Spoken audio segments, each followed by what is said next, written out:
All right. So I'm going to get us started so long, if you guys are all right with that. So today we are meeting to discuss HR managers and strategies surrounding wellness, specifically holistic wellness that can be implemented on a daily basis. I want to kind of go through a story. It's a fictional story that I'd like for you guys to hear. And just to, if you guys do find it something that you relate to, maybe this is the right room for you to be in. Imagine yourself being a new CEO of a company that's been operating for a year or two. You are succeeding, your business is growing well, but you're finding that your teams are struggling with capacity. And every time you speak to your teams, they say, oh no, we're fine in terms of how much work we've got. That's not an issue. We are struggling when it comes to stress. We are consistently finding ourselves to be stressed, and we are struggling with the amount of pressure we're under, and we don't know how to change this. So your business continues growing, you continue to hire new people, and again, the same issues come up. The solution that you found of hiring new people hasn't worked. The workload is continuing to grow, but at the same time, the efficiency is going down. Now, let's imagine the CEO looks into a business platform and they ask them, listen, how did you guys get your team to be as phenomenal as they are? And someone answers, oh no, well, we have a wellness program that helps us to avoid and help manage stress. So you sit there and you think and you go, okay, so the next story I'm going to do is I'm going to go into Google and I'm going to type in there successful wellness programs for large organizations. And something that would come up would be, for instance, the case study found by Google, where they have on-site gyms. They've implemented a wellness strategy where they have a doctor on site at every site. They have wellness coaches, they have business coaches, they have leadership coaches, they have all of these resources available to their people. And you sit there as a new CEO and you go, I can't afford that. That's incredible, but that's expensive. And then you kind of start thinking about the people you have in your organization. You go, I can offer them the tools, but I'm not sure they're going to start implementing it right away. And something comes up where, you know, wellness is not just something that one person should do. It's something that we're looking at as an organization. So it's important to try and push for the entire organization to be busy with that. And as such, this new CEO goes and looks at something called holistic wellness, which is something we're going to discuss today. And the findings that were found there are something through Johnson & Johnson, for instance, where they found that they were saving money in terms of medical, as well as during efficiency. They were finding that their efficiency was high and their productivity was high, so they were able to actually take on more projects. If this is something that you are struggling with and you are looking forward to hearing about, I have a list of speakers that I'd like to introduce today. I'd like to start off with my colleague, Carlo Gomes, who is my co-founder of Duality Fitness. He's a wellness practitioner and a Tai Chi instructor.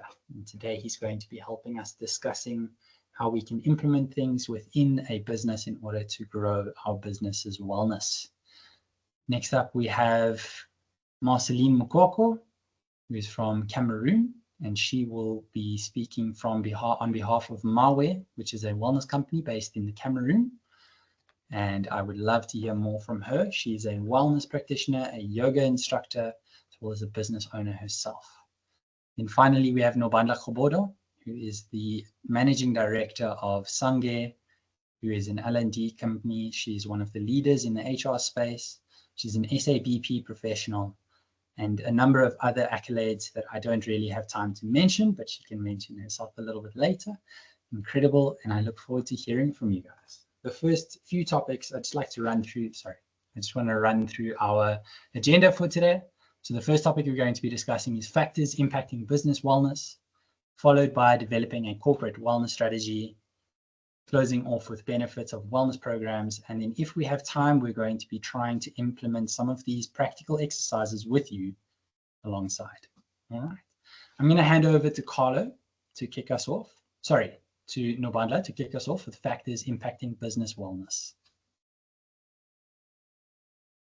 Thank you, Martin, and just very excited, to be here this afternoon.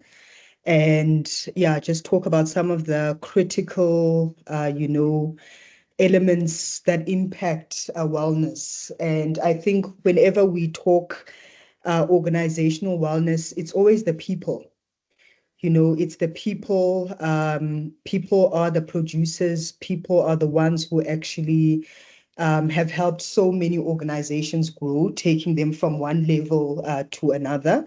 So I think even with the factors that we know, so when we think of economic factors, social factors, political, legal, environmental, technical. It's all around the people. It's all around how do people actually react and respond to everything that's happening in our macro environment. How does it impact the micro? So whenever I think about this and looking at my own business, being an entrepreneur, looking at everything, we've experienced over the past few years, I think a big one that pops out that we always talk about is COVID. So we talk about COVID, which is more on the environmental. It was, a natural disaster that hit everyone. At some point in South Africa, we saw it as far, far away, all the way in China. I mean, it's not going to get to us. It's just a hectic flu. And before we know it, we were having to shut down. Our president was having to make difficult decisions, of which some of those decisions, some agreed with them and other people didn't agree with them.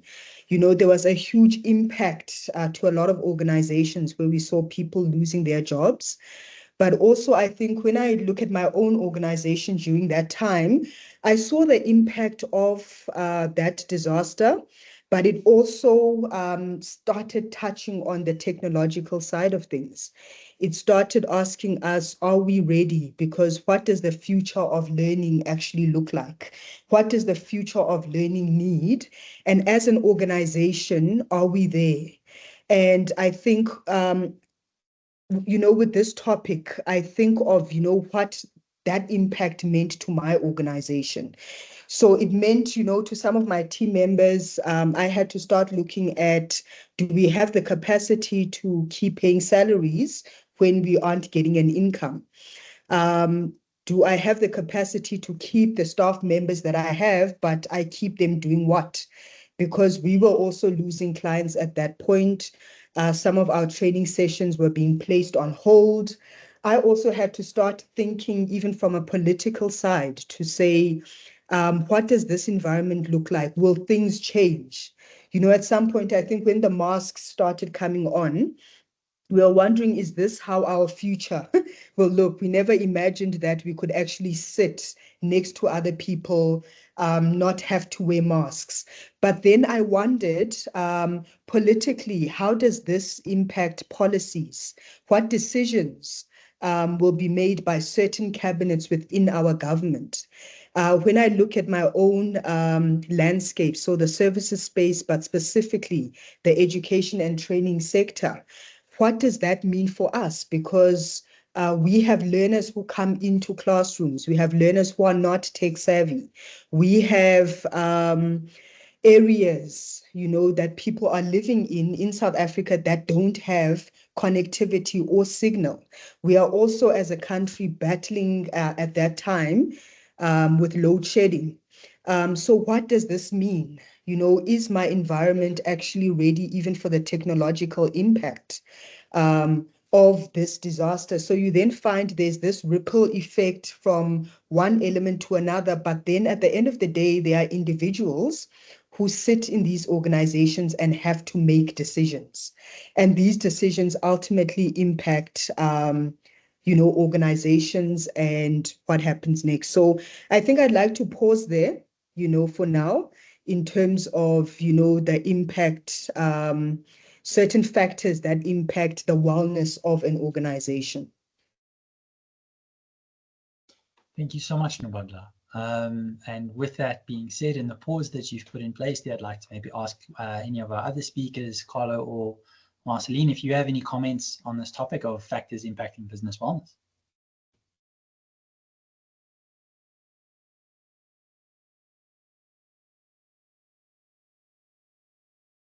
Jump in, Carl. Yes, I think that ultimately COVID really forced us to come face to face with what it means to be well, especially when everything was turned upside down and we were suddenly in a different situation.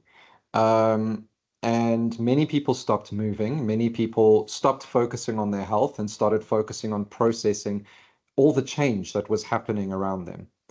Um, and so I think now, post-COVID, we're reflecting back on it and we are realizing we've gone quite far backwards in wellness.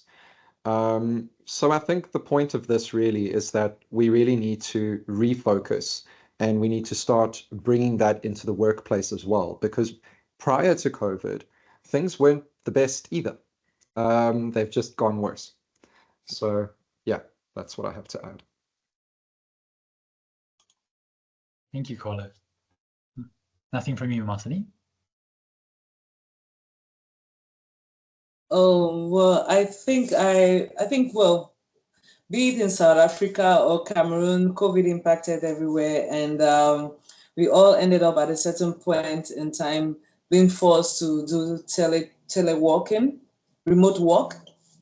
Especially here in Cameroon, it's not really a thing to be doing remote working. So it really impacted wellness, the mental health of employees. And I think that some companies, especially those that are international and those that were the business owners were really interested in the employees' wellness, had to rethink the way of doing things. Some companies up to now are still into the remote job, and other companies really decided to implement wellness strategies. So as Carlo was saying, things were not better before COVID. We were just not obliged to face that.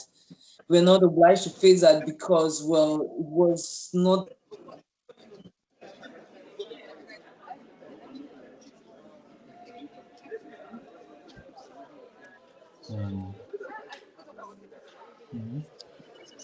Marceline is frozen a little bit for us. I'd like to highlight what she's talking to there just before we move on to the next topic.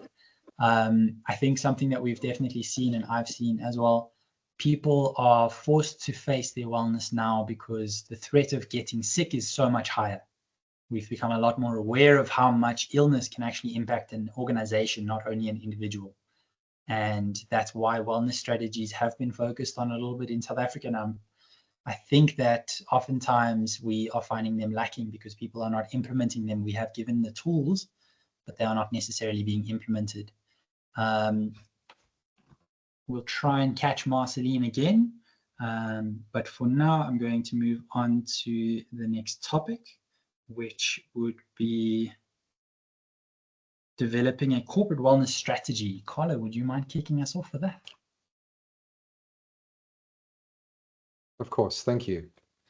All right, so we're just going to go through the steps to create an effective wellness strategy. And at the end of this, this is actually a kind of a joint topic. I'm going to be handling the steps or the how, and Nobandla is going to come in, sometimes interjecting as well as to the why and why it's important to do it in this way as well.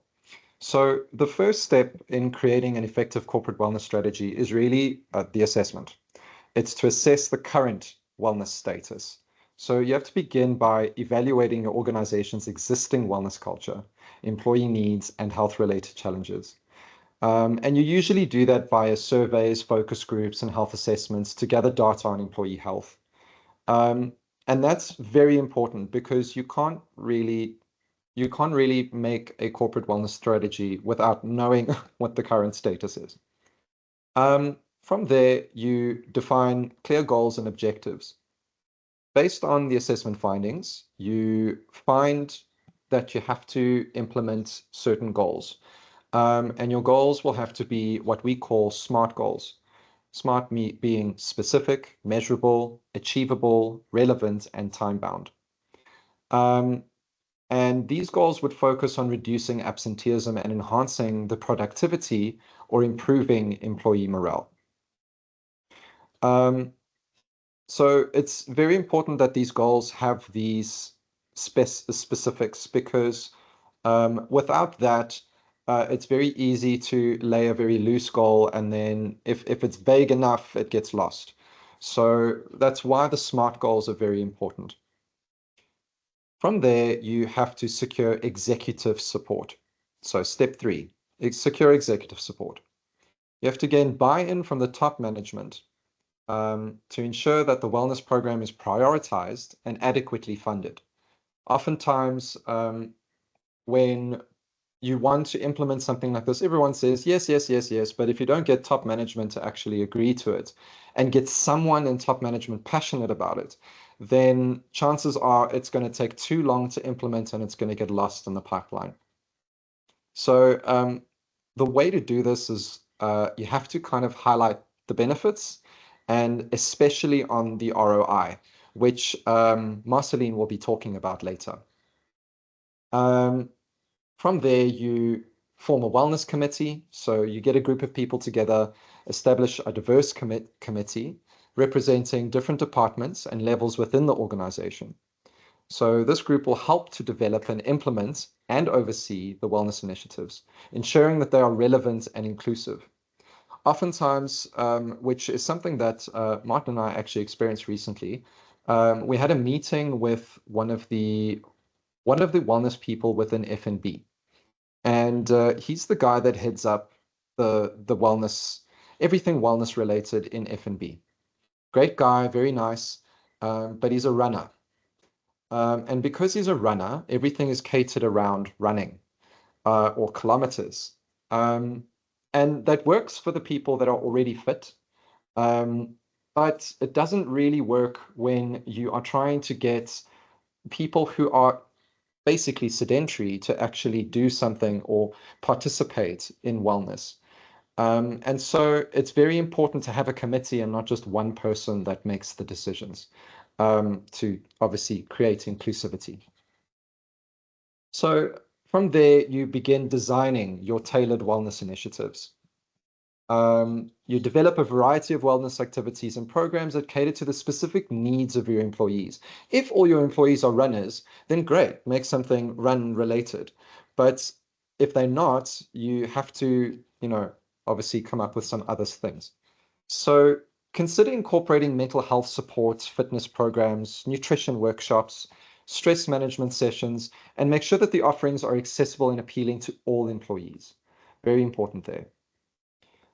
Promote and communicate the program. This is also the step that often gets lost. Create a comprehensive communication plan to raise awareness about the wellness program. Use multiple channels such as email, social media, intranet, posters, and meetings to keep employees informed and engaged. You've got to think about it as like you've got to market it. You can't just put it all there, put it somewhere where people have to go find it and then forget about it. It's never going to happen. You really have to market it to your internal staff. And that's very important, otherwise everything just gets lost. And then from there, you implement a pilot program and you start testing and you see kind of like the effectiveness on it and, things like that. You have to keep data. Yeah, keeping data is very important because then from there you can make adjustments and change things if they're not working, things like that. It's like any marketing strategy. You analyze the data and then you change it accordingly. From there, you have to incorporate incentives and rewards. If you don't incentivize people to do it, they're not going to do it. So yeah, that's the one thing. And yeah, from there, you measure and evaluate the success. And last step, you adjust and evolve as you go.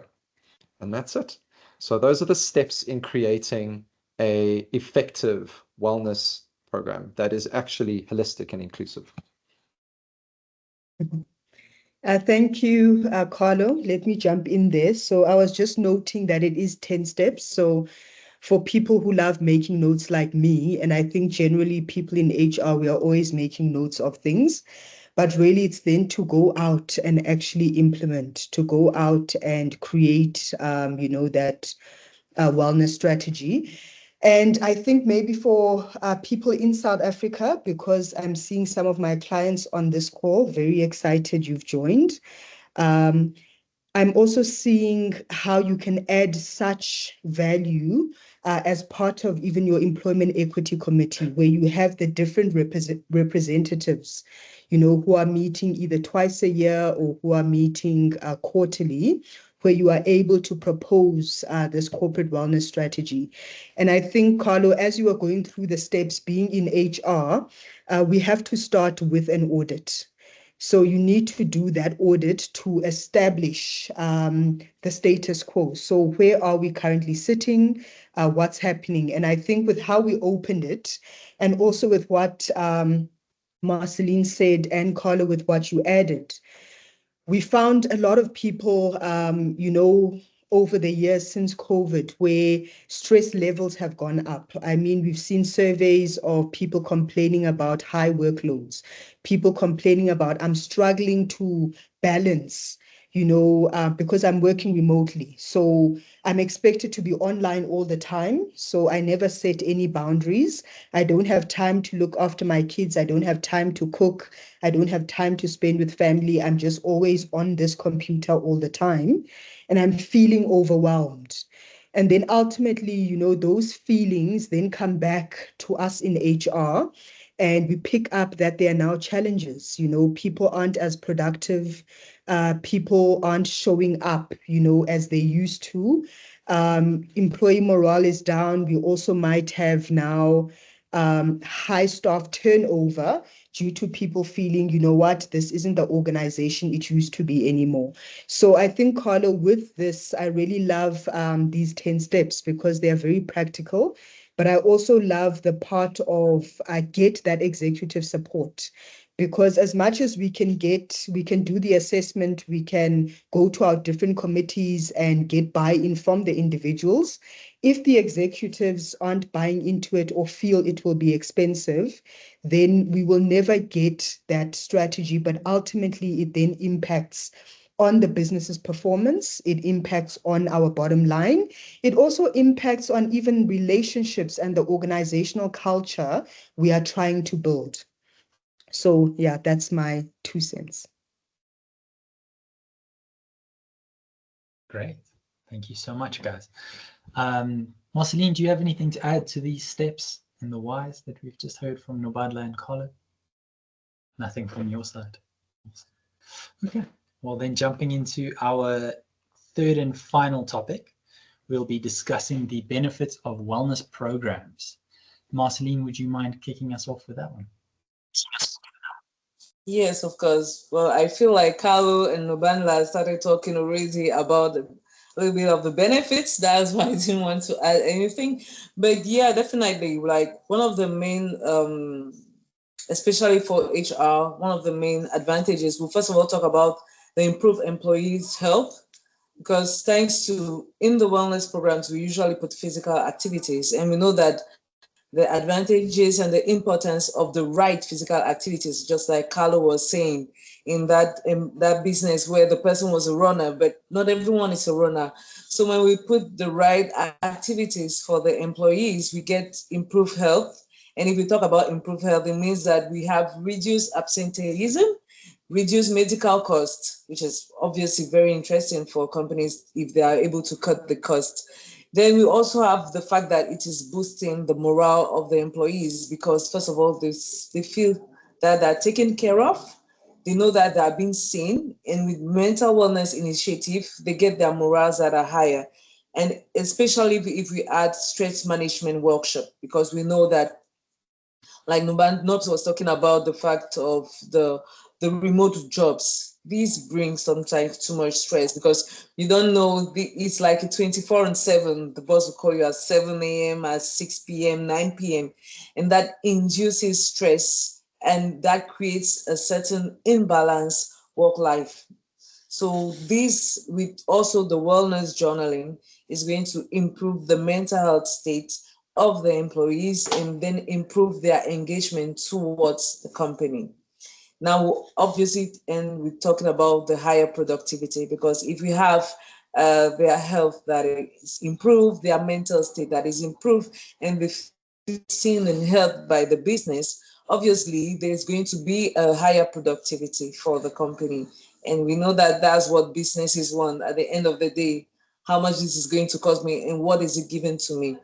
Now, the other part about it, that is mostly about the indirect benefits. This is giving a better brand to the business, in which when we talk about better brand, it's important for a company to have a better branding in and out, because it makes that their products are having some kind of emotions that is being given, that is being translated to the customers. So customers will feel more interested by that brand, and it will also bring a positive workplace culture.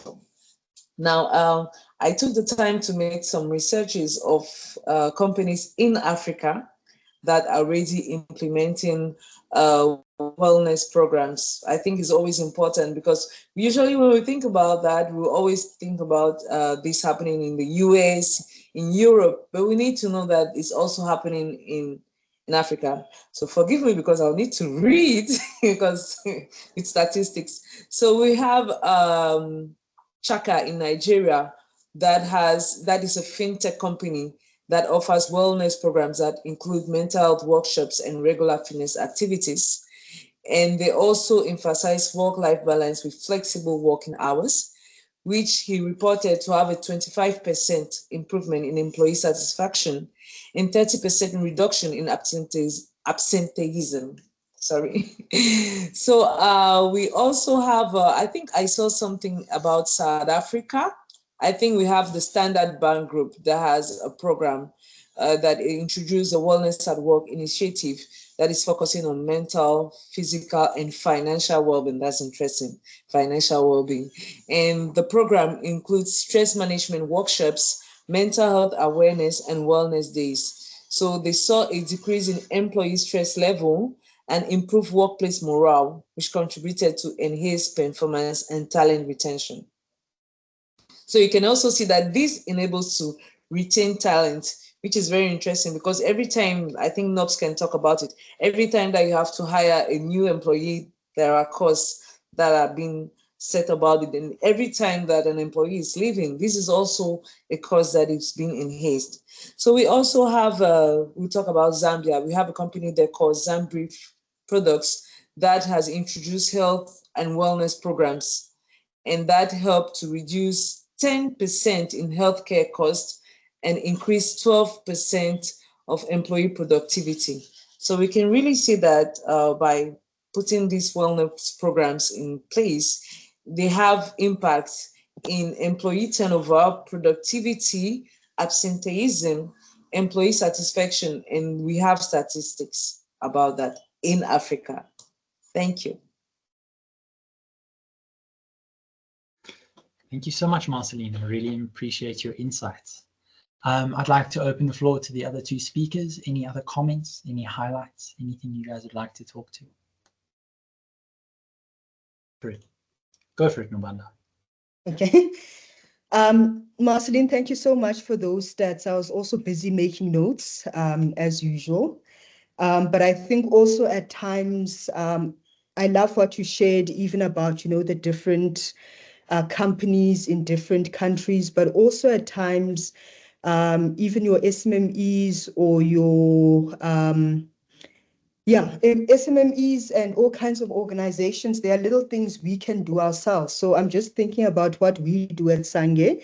So every Wednesday, we have a wellness in practice session. So that is just 30 minutes.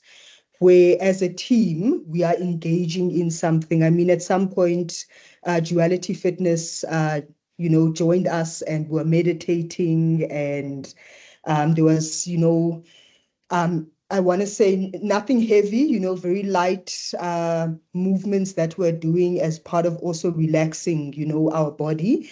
And these allow us to do these activities during work times. At times we are taking walks.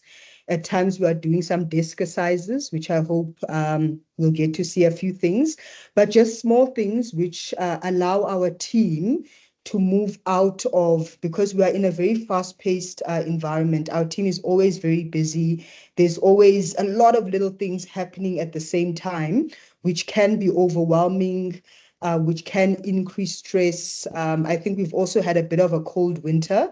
So we've had a few people, getting the flu. So also with what you said, Marceline, about reduced absenteeism, even reduced medical bills, that is also part of it. There are certain things we can also do as part of building our own corporate wellness strategy. But even if we are just starting in small increments, just things we can do where the team can feel a bit relaxed. I think part of the suggestions from the team have also been maybe to play some game, And I think what's also nice about this is we need to include, our team members. We need to include our staff in this. This is how you get buy-in.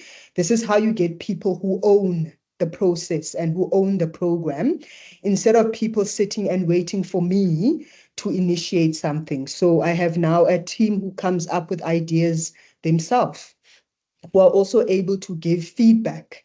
And I think a key thing is, let's involve our teams, let's ask them questions, let's get feedback, let's get ideas, let's allow them to initiate, let's allow them to innovate, because it then ultimately impacts the wellness of our organizations.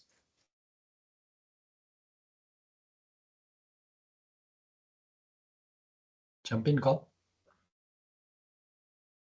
Thank you. Yeah, I think that's very, I want to really emphasize mostly on the return on investment, because at the end of the day, what businesses really care about is that money talks. And basically what the data is showing is that when you invest into your employee, when it comes to wellness, you are actually saving money, because your talent retention goes up, and so you are not having to replace people, train new people, waste energy. You can focus more on your production or your development and things like that, instead of wasting time trying to train new people constantly. And at the end of the day as well, I mean, the people that work for us are people, and they need to be treated as such. And that's something that I feel like many businesses forget, especially once they reach a certain stage of development, is that your people need to be, they need to feel like they are still valued. Otherwise, the production drops, and because their morale has dropped, and that's something that's very important.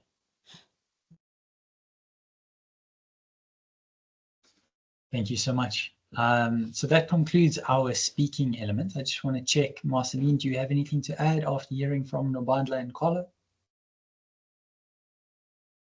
Well, I think we said it all.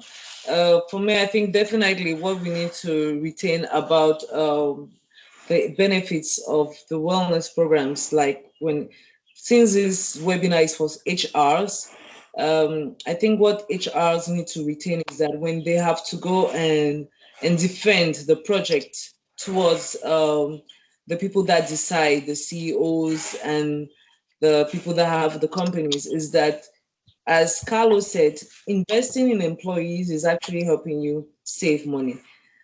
And at the end of the day, I think most of us, when you calculate the number of hours you spend at work and the number of hours you spend being awake at home, you mostly spend more time at work than at home. So it becomes like your second family. And when you take care of your employees, you give them the best environment they can ever get. They are also going to give you the best of themselves, because that's what helps them take care of their families. That's what also gives them a purpose to be able to develop their career.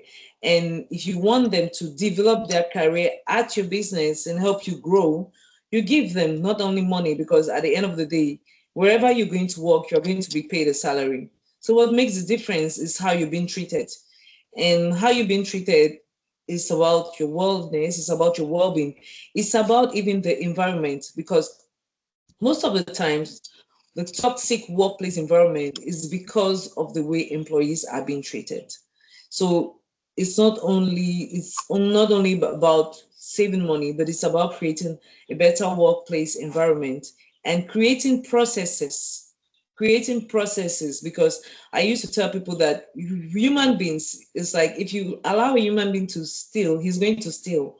But when you create processes where people know how to take care of themselves, how to create a better environment, how to work with others, I think it's just going to help the business. So by helping the employees, you're helping the business.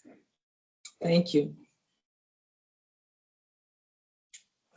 Thank you so much, Marceline. Moving forward, we'd like to actually share with you guys. Sorry, Marceline. Thank you. Moving forward, we'd actually like to practice some of these practical examples. So Duality Fitness has prepared some desk exercises or exercises you can do at work.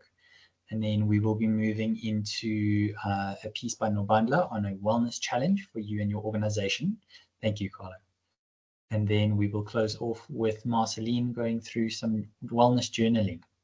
All right. I do see we only have 3 minutes left in the time allotted. If you do need to leave, please feel free to leave. If not, please feel free to stay with us and practice these. We will be posting this recording onto YouTube, as well as sharing this link with everyone that has registered for the event. All right.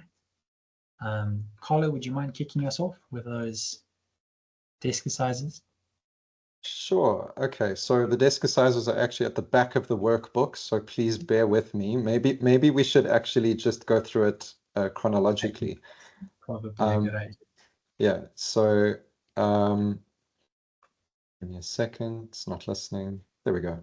All right. So the first section of the workbook is a self-care challenge contributed by Sange, which is a really cool little challenge that you can just use to kind of motivate people to actually take care of themselves day by day throughout the month.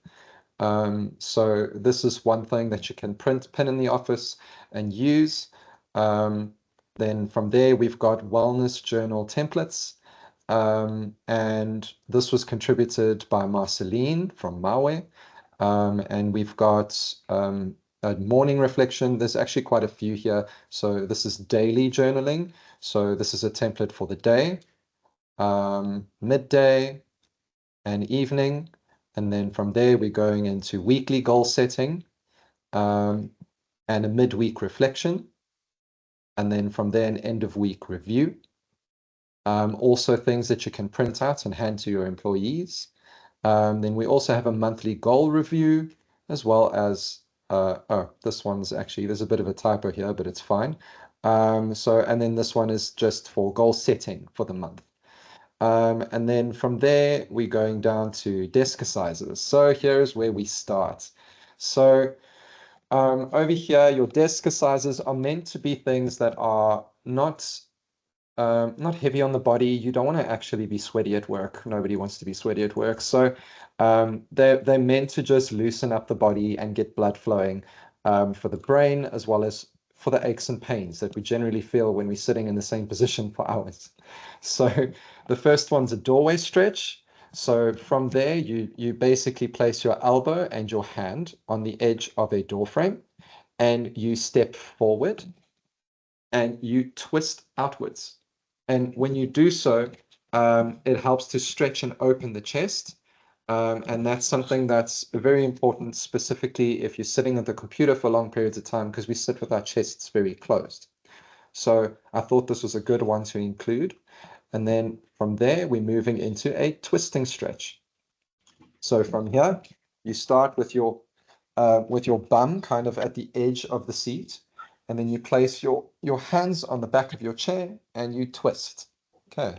In doing that, you help it to loosen up the back, particularly in your thoracic area, okay, and your lower back. You, Carlo. I'd like to challenge everyone. Please, would you follow along with us while we actually implement these in the session? Yeah. Okay, so reaching back into the twisting stretch, and from there you hold it for about you can actually hold it for up to a minute, but generally speaking, stretches at least 20 seconds. And then from there, you can change sides and hold, get a good stretch in there, making sure that your back is straight. Okay, not leaning forward or leaning backwards. Your spine is straight, vertical. Good. And then from there, we go into the next one, our figure 4 stretch. This one's a nice one. It's actually one of my favorite stretches. You place your ankle on your knee, and then you just lean down. Okay. This is such a simple stretch and yet so effective. When we're sitting for long periods of time, often what happens is your hips, because they're not moving, they get very tight.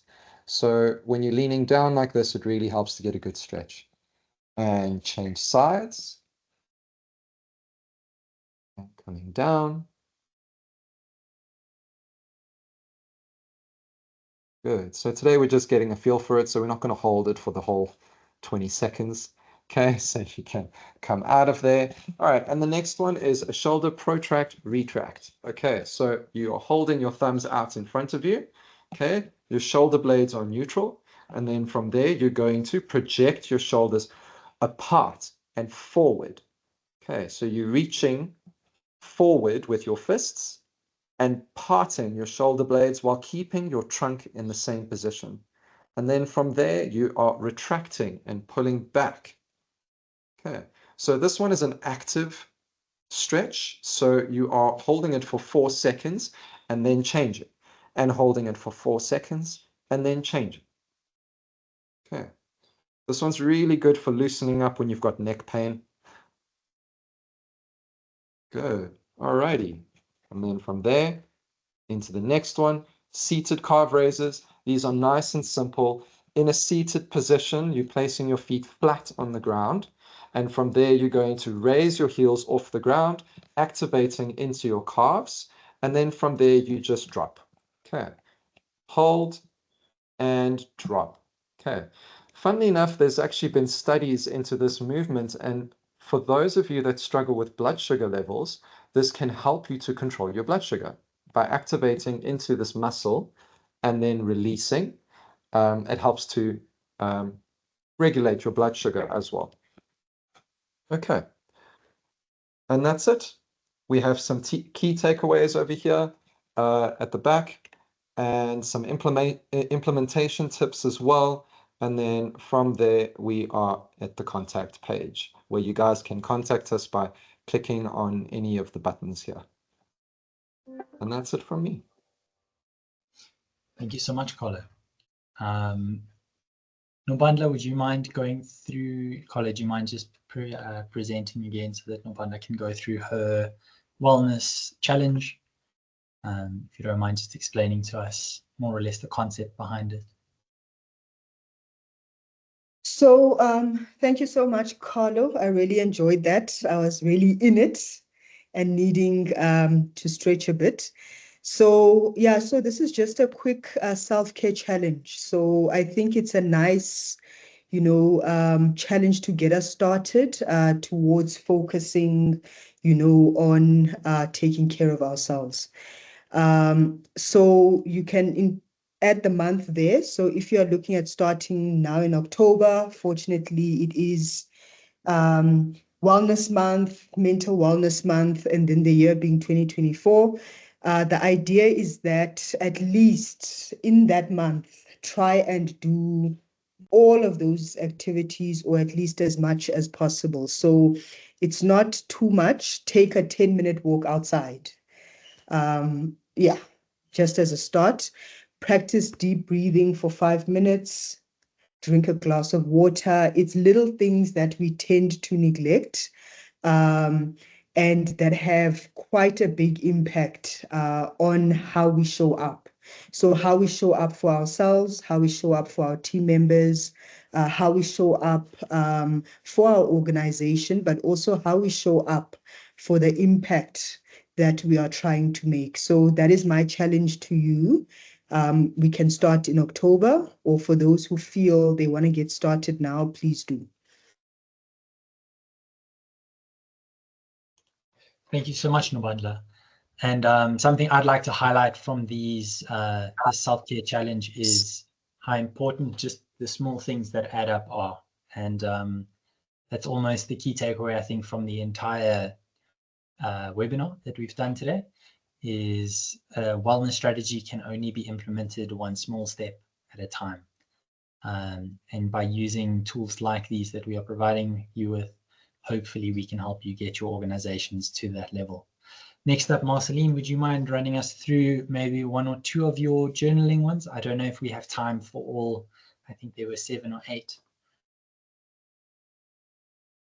Yeah.